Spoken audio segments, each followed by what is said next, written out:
Right ఇక కలియుగ ప్రత్యక్ష దైవం తిరుమల శ్రీ వెంకటేశ్వర స్వామి లడ్డు ప్రసాదం నెయ్యి కల్తీ వ్యవహారం దేశవ్యాప్తంగా ప్రకంపనను సృష్టిస్తోంది. ఈ ఘటనపై శ్రీవారి ఆలయ పెద్ద జిఆర్ స్వామి తీవ్ర దిగ్భ్రాంతిని వ్యక్తం చేశారు. సాక్షాత్తు ముఖ్యమంత్రికి లేఖ రాస్తూ తన ఆవేదనను వెల్లగక్కారు.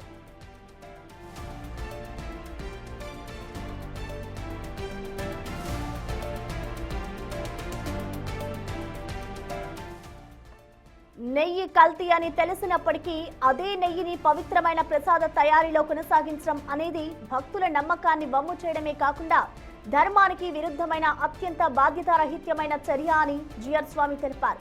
కోట్లాది మంది భక్తులు పవిత్ర హృదయంతో స్వీకరించే లడ్డు ప్రసాదంలో అవకతవకలు జరగడం సనాతన హిందూ ధర్మాన్ని అనుసరించే ప్రతి ఒక్కరి మనోభావాలను తీవ్రంగా గాయపరిచిందని ఆయన లేఖలో స్పష్టం చేశారు.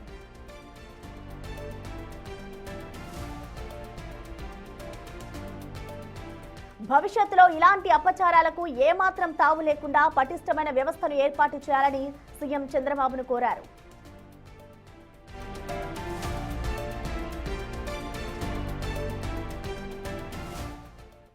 కల్తీ నెయ్యి వ్యవహారానికి సంబంధించి పెద్ద జిఆర్ స్వామి రాసిన లేఖకి సంబంధించిన మోర్ డీటెయిల్స్ ని మా ప్రతినిధి దామోదర్ అందిస్తారు. దామోదర్, ప్రసన్న తిరుమల శ్రీవారి ఆలయంలో నిత్యము కైంకర్యాలు, స్వామివారి అర్చన, స్వామివారి యొక్క రోజు వ్యవహారాలను పర్యవేక్షించడానికి గతంలో ఏదైతే శ్రీ రామానుజాచార్యులు ఏర్పాటు చేసిన నిబంధనలకు అనుకూలంగా పెద్దజీఎం గారు వ్యవహరిస్తారో ఆయన ఆ పరంపరకు సంబంధించిన వ్యక్తి. ఆయన నిన్న సీఎం చంద్రబాబు నాయుడుకు ఒక లేఖ రాశాడు. ఆ లేఖ కాపీని యువకు కూడా ఒకటి పంపించాడు. ముఖ్యంగా ఏదైతే గత 5 సంవత్సరాల కాలంలో, గత ప్రభుత్వ కాలంలో స్వామివారి అన్న ప్రసాదాలతో పాటు నిత్య కైంకర్యాలు ఏదైతే లడ్డూ ప్రసాదాలకు కానీ ఇతర అన్న ప్రసాదాలకు వినియోగించిన నెయ్యి కల్తీ కావడం అనేది క్షమించరాని విషయము. దీంతో భక్తుల మనోభిప్రాయాలు పూర్తి స్థాయిలో దెబ్బతినడమే కాకుండా హిందూ మతాన్ని విశ్వసించే వారందరికీ ఇది చాలా ఇబ్బందికరమైన పరిణామము. భవిష్యత్తులో ఇలాంటి ఘటనలు చోటు చేసుకోకుండా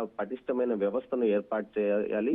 శ్రీవారికి పరమ భక్తుడైన మీరు ఈ విషయంలో ఖచ్చితమైన ఒక పటిష్టమైన నిర్ణయాన్ని తీసుకుంటారో అందుకు సంబంధించిన వ్యవస్థను కూడా ఏర్పాటు చేస్తారని విశ్వసిస్తున్నాము అని ఒక లేఖ సీఎంకు లేఖ రాశాడు.